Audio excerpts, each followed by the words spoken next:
Hello दोस्तों, स्वागत है आप सबका आज के इस वीडियो में। दोस्तों, आज की ये वीडियो मैं आपके लिए लेकर आया हूँ क्योंकि जी हाँ, हिंदुस्तान का और इस साल का सबसे बड़ा, शायद सबसे बड़ा, यानी पॉपुलैरिटी की दृष्टि से मैं कह रहा हूँ, आईपीओ हम इस बार विटनेस करने वाले हैं। जी हाँ, 22, 23, 24 तारीख को टाटा टेक्नोलॉजीज कंपनी का आईपीओ आने वाला है। जी हाँ, टाटा मोटर्स का जो ग्रुप है, टाटा ओवरऑल ग्रुप का, ये एक बहुत बड़ा शानदार आईपीओ आने वाला है और इसकी बहुत लोग बहुत दिनों से प्रतीक्षा कर रहे थे।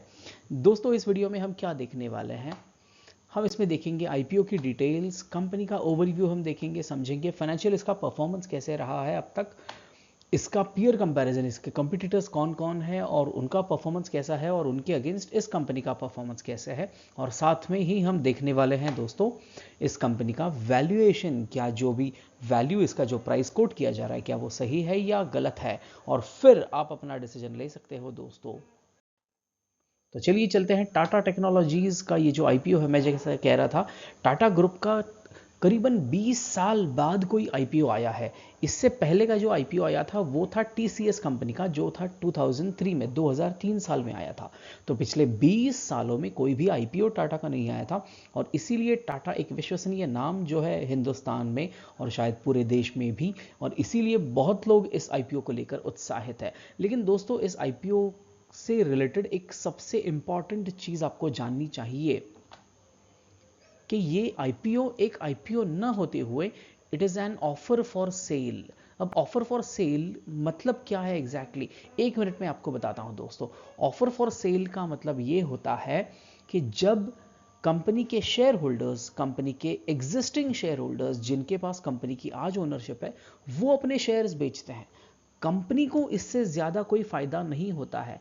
क्योंकि इसमें अगर आप देखोगे तो इसमें टाटा मोटर्स, टाटा टेक्नोलॉजीज़ के प्रमोटर हैं कि जिनके पास करीबन 66% होल्डिंग पड़ी है टाटा टेक्नोलॉजीज़ की। जी हाँ, और इस 66% होल्डिंग्स में से 11% की होल्डिंग यानी 2312 करोड़, 2312 करोड़ रुपीस के शेयर्स ये बेचने वाले हैं। यानी इतना पैसा मिलेगा इस आईपीओ के बाद में, इतना पैसा मिलेगा टाटा मोटर्स को। और इसी के साथ में अल्फा टीसी होल्डिंग और टाटा कैपिटल ग्रोथ, ये प्राइवेट इक्विटी प्लेयर्स हैं कि जो अपने 730 करोड़ रुपए के शेयर्स बेचेंगे और उनकी होल्डिंग जो है वो 3.6% की होल्डिंग ये लोग बेचने वाले हैं। जी हाँ दोस्तों, तो ये जो पैसा, इससे जितना भी पैसा 3000 कुछ करोड़ का ये इशू है, ये जो भी पैसा बनेगा इसमें से कंपनी को कुछ भी नहीं मिलने वाला है, बल्कि इसके शेयर होल्डर्स को ये मिलने वाला है। तो बहुत बार ऐसे कहते हैं कि भाई ऑफर फॉर सेल जो है वो अच्छा नहीं होता है क्योंकि कंपनी का तो इसमें कोई फायदा है नहीं। इनफैक्ट जो पहले के इन्वेस्टर्स हैं वो अपनी इन्वेस्टमेंट इस कंपनी से निकाल रहे हैं बाहर, ऐसे देखने को मिलता है। लेकिन ये कंपनी शायद कुछ अलग है, ये इशू। एक चीज़ याद रखिएगा दोस्तों, ऑफर फॉर सेल हमेशा ही बुरा नहीं होता है। कैसे, आप समझेंगे आगे जाके। चलिए तो चलते हैं। आईपीओ साइज, आईपीओ डिटेल्स हम जानेंगे। सबसे पहले आईपीओ साइज है 3042 करोड़ का। ये वैल्यू आती है अगर ये अपर प्राइस बैंड पे बिके आपका शेयर तो, और अपर प्राइस बैंड पे बिकने की बहुत ज़्यादा संभावना है क्योंकि इतना पॉपुलर है इसलिए। तो प्राइस बैंड क्या है इसका? इसका प्राइस बैंड है 475 टू 500 रुपीज़, 475 से 500 रुपये तक पर शेयर का ये प्राइस बैंड दिया गया है। और इसकी फेस वैल्यू अगर आप जानोगे दोस्तों, सिर्फ 2 रुपये की फेस वैल्यू है। आईपीओ डेट्स, इंपॉर्टेंट डेट्स 22, 23 और 24 नवंबर, इन 3 दिनों में आप इसके लिए अप्लाई कर सकते हो। इसकी जो लॉट साइज आती है दोस्तों, 30 शेयर्स की लॉट साइज आती है। और अगर आप रिटेल इन्वेस्टर हो तो आप मैक्सिमम 13 लॉट्स खरीद सकते हो, यानी आप 13 लॉट्स के लिए अप्लाई कर सकते हो मैक्सिमम। और इन 13 में से कितने अलॉट होंगे वो तो एक बहुत बड़ा सवाल है दोस्तों। अलॉटमेंट के बारे में आगे भी हम बात करेंगे क्योंकि इसमें हो ऐसे रहा है दोस्तों, इतना पॉपुलर ये आईपीओ है, बहुत ज़्यादा लोग इसमें अप्लाई करने वाले हैं। इसमें 50% कोटा रिटेल इन्वेस्टर्स के लिए है, 50% जो है वो क्यूआईबी इन्वेस्टर्स के लिए है। और हाँ, टोटल इशू के 10% कोटा जो है वो सिर्फ टाटा मोटर्स के शेयर होल्डर्स, टाटा मोटर्स के एम्प्लॉयज़ के लिए रखा गया है। यानी जितने भी शेयर्स, कुछ 6 लाख कुछ शेयर्स बिकेंगे, उसमें से 10% ये टाटा मोटर्स के लिए रखे, टाटा मोटर्स के एम्प्लॉयज़ के लिए अलॉट किए गए हैं। तो देखने में इंटरेस्टिंग रहेगा कि इतने सारी मतलब कंपटीशन बहुत ज़्यादा है इन शेयर्स को प्राप्त करने के लिए, लेकिन फिर भी किसको कितने शेयर्स मिलते हैं ये इंटरेस्टिंग रहने वाला है। आपको अलॉटमेंट होती भी है या नहीं, ये चीज़ देखने लायक होगी। कंपनी के बारे में थोड़ी सी जानकारी ले लेते हैं। कंपनी का ओवरव्यू देखें तो जैसे मैंने कहा, टाटा मोटर्स इसके प्रमोटर्स हैं जिन्होंने 66% अपनी होल्डिंग इसमें रखी है। और रतन टाटा जी की ये कंसेप्ट थी इस कंपनी को शुरू करने की। एक्चुअल हुआ ये कि टाटा मोटर्स में डिज़ाइनिंग, इंजीनियरिंग और उसके इलेक्ट्रॉनिक्स और इन सब चीज़ों के लिए एक अलग डिपार्टमेंट था, लेकिन क्या होता था, ओवरलैपिंग ऑफ रिस्पॉन्सिबिलिटीज़ बहुत ज़्यादा हो रहा था। तो रतन टाटा जी ने दिमाग लगाया कि भाई क्यों ना एक अलग R&D centre, engineering and research and development centre establish किया जाए। और वो सेंटर बढ़ते बढ़ते इतना बड़ा हो गया कि उसका आगे जाके कन्वर्जन हो गया टाटा टेक्नोलॉजीज़ नाम की कंपनी में। जी हाँ दोस्तों, तो टाटा टेक्नोलॉजीज़ कंपनी ये करते क्या है वैसे, इनका रोल है, देखिए, they operate in the global engineering research and development, ERD जिसको कहते हैं, सर्विस इंडस्ट्री के। और कौन कौन से सेक्टर्स में वो काम करते हैं, ऑटोमोटिव सेक्टर में काम कर रहे हैं, एरोस्पेस में, और TCHM यानी कंस्ट्रक्शन हेवी मशीनरीज जो होती है ना, उसमें ये काम करने वाले लोग हैं। इन मशीन्स के टर्न की प्रोजेक्ट्स लेते हैं। मतलब क्या, जैसे किसी कंपनी को कोई मशीन डिज़ाइन करवाना है तो उसकी कंसेप्चुअलाइजेशन, उसकी आइडिया, उसका डिज़ाइन बनाना, उसका इंजीनियरिंग डिज़ाइन कंप्लीट करना, उसकी मशीन, उसका एरोडायनामिक्स, हर चीज़ को लेकर जो है, हर चीज़ की टेक्नोलॉजी, उसके अंदर लगने वाले ऑटोमेशंस हैं, जो सॉफ्टवेयर्स हैं, इन सब को मिलाकर एक फाइनल प्रोडक्ट जो है वो कंपनी के सामने दिया जाता है। और इसीलिए यानी यानी ऐसे समझ लीजिए कि जैसे एरोस्पेस की कंपनी है, या कोई ऑटोमोटिव कंपनी है, या कोई कंस्ट्रक्शन मशीनरी बनाने वाली कंपनी है, तो उनके लिए तो जैसे वरदान हो गया कि एक ही कंपनी है जो हमें सब चीज़ करके देती है। और एक चीज़ इंपॉर्टेंट है दोस्तों के टाटा टेक्नोलॉजीज़ के जो क्लाइंट्स हैं वो केवल इंडिया में नहीं है, इनफैक्ट इंडिया के बाहर भी उनका बहुत ज़्यादा बिजनेस है। जी, मैं वही कह रहा था, diversified business from Asia, Europe and north America. दोस्तों, जब आपका बिजनेस डाइवर्सिफाई हो जाता है ना, तो उससे आपकी रिस्क कम हो जाती है। यानी अगर आपका यूरोप में बिजनेस है और यूरोप में अगर कोई क्राइसिस आ जाता है तो आपका बिजनेस अचानक से बंद नहीं होता है। आप बाकी जैसे नॉर्थ अमेरिका है, एशिया है, यहाँ से आपका बिजनेस चलते रहता है। इसे कहते हैं डाइवर्सिफिकेशन, जिसके कारण आपकी रिस्क कम हो जाती है दोस्तों। इनके की क्लाइंट्स जो है वो है Tata Motors, Jaguar land rover और बहुत सारे इंटरनेशनल क्लाइंट्स। और ये भी एक इंपॉर्टेंट चीज़ है दोस्तों, अगर आप रिस्क की बात करें, इस कंपनी में क्या रिस्क है, तो ये एक बहुत बड़ी रिस्क है जो डाइवर्सिफिकेशन की मैं बात कर रहा था। इनके टॉप 5 क्लाइंट्स जो है, कंपनी के टॉप 5 क्लाइंट्स ही उनको 57% तक का बिजनेस देते हैं दोस्तों। जी हाँ, आप इमेजिन कीजिए, पिछले साल का उनका टोटल बिजनेस में से 60% से भी ज़्यादा बिजनेस सिर्फ टॉप 5 क्लाइंट से आया था। और उसमें से 2 क्लाइंट्स तो उनके खुद के हैं, यानी टाटा मोटर्स और जैगुआर, जो टाटा ग्रुप की ही कंपनीज हैं। इन्होंने ही मेजर बिजनेस दिया था। तो यानी इनका डाइवर्सिफिकेशन नहीं है, डाइवर्सिफिकेशन बहुत कम है। ये एक रिस्क आप इस कंपनी के लिए कंसिडर कर सकते हो दोस्तों। अगर कंपनी के फाइनेंशियल परफॉर्मेंस की बात करें तो रेवेन्यू फ्रॉम ऑपरेशंस जो कि कोर है, मतलब मैं कहूँगा आप ग्रॉस प्रॉफिट या नेट प्रॉफिट को देखने से ज़्यादा देखिए कि रेवेन्यू फ्रॉम ऑपरेशंस कितना है, उनके कोर बिजनेस जो है उसमें से कितना पैसा आता है। तो अगर आप यहाँ पे एक ट्रेंड लाइन ड्रॉ करते हो दोस्तों, तो एक बहुत शानदार ट्रेंड लाइन आपको यहाँ पे दिखेगी। मतलब इनफैक्ट 2023 में उनका बिजनेस था 4,414 करोड़ का रेवेन्यू फ्रॉम ऑपरेशंस था, जो कि फाइनेंशियल ईयर 24 में एक्सपेक्टेड है कि वो 5,000 करोड़ से भी ज़्यादा होने वाला है। और अगर हम परसेंटेज ग्रोथ की बात करें तो यहाँ से ये आगे करीबन 29% CAGR ग्रोथ रेट इसमें हमको दिख रहा है आपके रेवेन्यू फ्रॉम ऑपरेशंस में, जो कि एक फैंटास्टिक चीज़ है।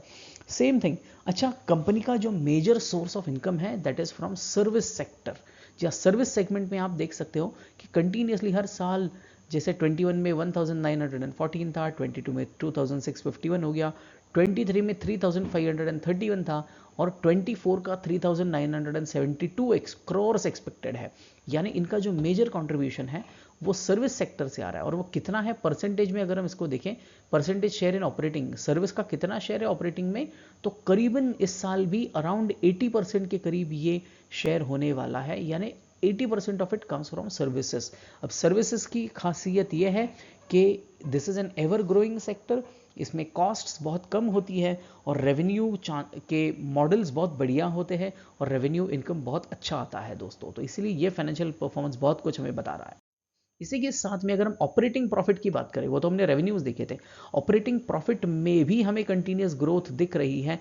इस साल यानी 23-24 फाइनेंशियल ईयर में 930 करोड़ का ऑपरेटिंग प्रॉफिट एक्सपेक्टेड है, और नेट प्रॉफिट जो है वो 704 करोड़ का एक्सपेक्टेड है इस साल में।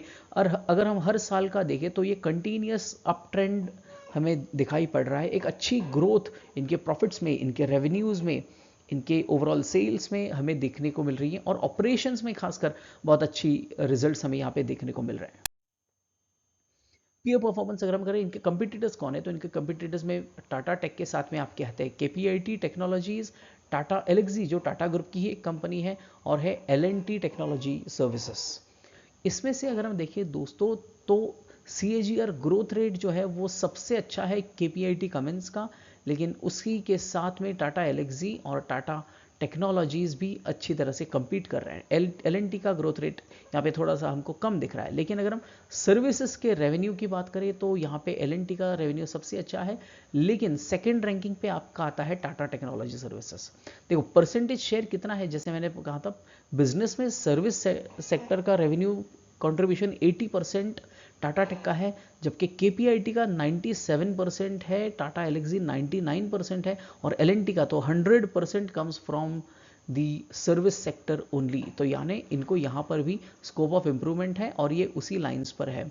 ऑपरेटिंग प्रॉफिट हमने देखा एल&टी का सबसे ज़्यादा है, लेकिन टाटा टेक्नोलॉजी का भी कम नहीं है। परसेंटेज वाइज अगर हम देखें तो भैया उसी रेंज में डील कर रहा है जिसमें उनके पीयर्स है। हाँ, आप टाटा एलेक्सी की बात कुछ और है, उनके अलग बिजनेस मॉडल्स है, इसीलिए शायद हो सकता है। नेट प्रॉफिट अगर हम देखें तो एलेक्सी वाज एट 755 करोड़, लेकिन टाटा टेक्नोलॉजी भी काफ़ी अच्छे परफॉर्म यहाँ पे कर रहा है। तो कंपैरिजन भी अगर हम करें इसकी अपने कंपिटिटर्स के साथ में, तो एक अच्छा रेवेन्यू मॉडल और एक अच्छा बिजनेस मॉडल हमें यहाँ पे देखने को मिल रहा है। अब अगर हम इसकी वैल्यू की बात करें तो दोस्तों सबसे इंपॉर्टेंट बात होती है जब हम वैल्यू की बात करते हैं तो पीई रेशो, क्योंकि यहाँ पे कहा जा रहा है कि अगर अपर प्राइस बैंड 500 है और अगर ये 500 पे लिस्ट करता है तो भी टाटा टेक्नोलॉजीज का पी रेशो आ रहा है 32.53%। अब 32.53 का पीई हमें शायद लगे कि थोड़ा सा हायर साइड पे है, लेकिन जब हम इसके पीयर्स के साथ कंपेयर करते हैं केपीआईटी का पीई सीधा 80 तक दिखा रहा है, टाटा एलेक्सी 61-62 है और एल&टी का 37 है। तो सबसे कम पीई है, यानी अगर आपको अच्छी कंपनी सस्ते दाम में लेनी हो तो शायद टाटा टेक्नोलॉजीज का विचार हो सकता है। यहाँ पे ये हमें यहाँ पे पीई बता रहा है। मार्केट कैपिटलाइजेशन इनका 20,000 करोड़ के करीब होगा अगर आप ये 500 की प्राइस पकड़ते हो। अर्निंग पर शेयर अगर हम देखें तो 15 रुपीज़ का अर्निंग पर शेयर यहाँ पे है, केपीआईटी से बेटर है। इसके साथ में अगर हम देखें, अच्छा ये तो हमने देखा एक्चुअल प्राइस पर, लेकिन अगर हम इसको ग्रे मार्केट प्राइसेस के साथ में कंपेयर करें, पी रेशो कंपेयर कैलकुलेशन करें, तो हमें देखने को मिलेगा कि आपका 48 तक आपका पी जा चुका है अगर हम इसको जीएमपी के साथ में कंपेयर करें। और क्योंकि एक ऐसे एक्सपेक्टेड है कि जीएमपी का प्रीमियम जो है वो आपका 350 रुपीज़ तक मिल सकता है, यानी 500 प्लस 350 यानी 850 के अराउंड इसकी लिस्टिंग होने की संभावना है एज पर दी जीएमपी। और अगर हम इसमें देखिए बहुत अच्छी बात मैं बताऊंगा आपको, यहाँ पे कंपनी का डेट टू इक्विटी रेशियो आपको यहाँ पे 0 दिखेगा, क्योंकि this is almost a debt free company. बिल्कुल नॉमिनल कुछ लोन्स हैं और वो भी लोन्स नहीं है, वो लीज लाइबिलिटीज़ हैं। कंपनी के कोई भी लोन्स नहीं लिए हुए कंपनी ने, तो यहाँ पे ये एक बहुत अच्छी बात यहाँ पे देखने को मिल रही है। प्रमोटर होल्डिंग अभी 66.79% है, जो कि इस इशू के बाद में 55% तक आने वाला है, लेकिन फिर भी प्रमोटर्स होल्डिंग 50% से ज़्यादा रहेगा, तो डरने की बात नहीं है। तो दोस्तों ये था a brief analysis about Tata technologies, और देखते हैं ये जब लिस्ट होगा तो ये कैसे परफॉर्म करता है। आशा करता हूँ ये एनालिसिस आपको बेनिफिट करेगा आपके डिसीजन लेने में regarding your investments. Thank you.